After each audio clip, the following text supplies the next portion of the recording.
I ran. Already, you know this problem is made up because Mr. McMurdo don't run. If I'm running, y'all better get with me because something's chasing me, and you don't want to be behind me. All right, I digress.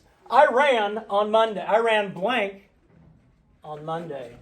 On Tuesday, I ran blank miles. How much farther did I run on Saturday? And this should be, I ran blank miles. All right, so I ran blank miles on Friday, or on Monday, and on Tuesday, oh my gosh, I did everything wrong. This should say, let's see which one's bigger here.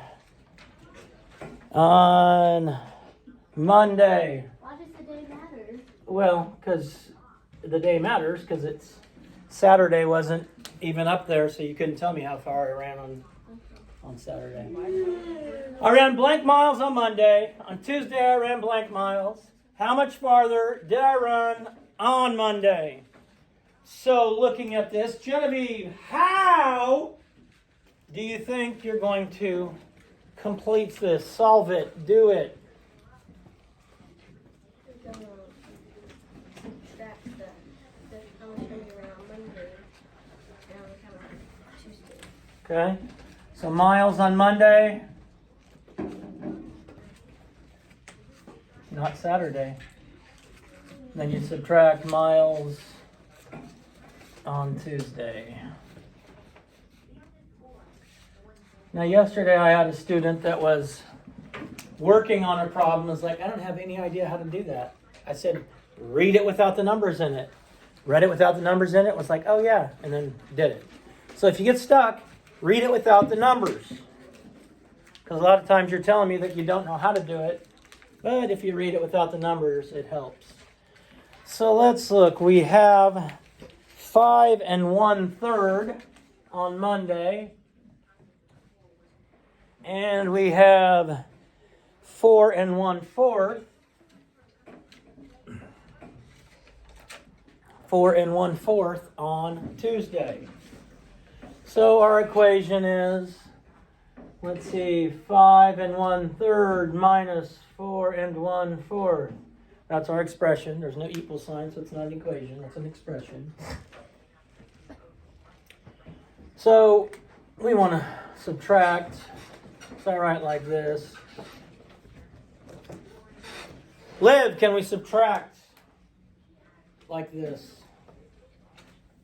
No. No, why not, Liv?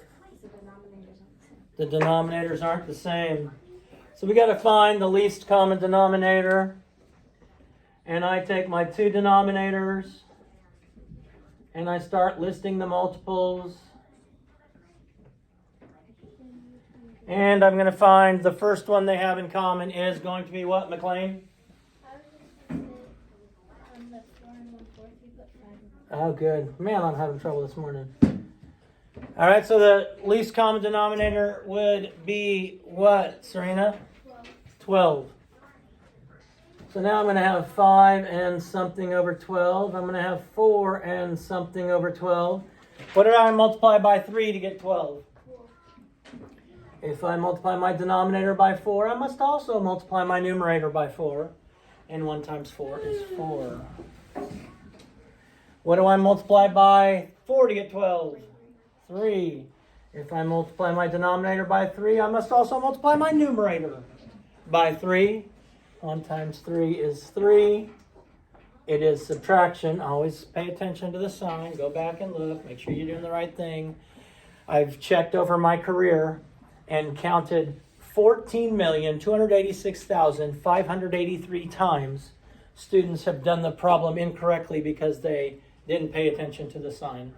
So make sure you pay attention to the sign. So 4/12 minus 3/12 is? 1. 1/12. Hey, that's a unit fraction because it has a numerator of 1.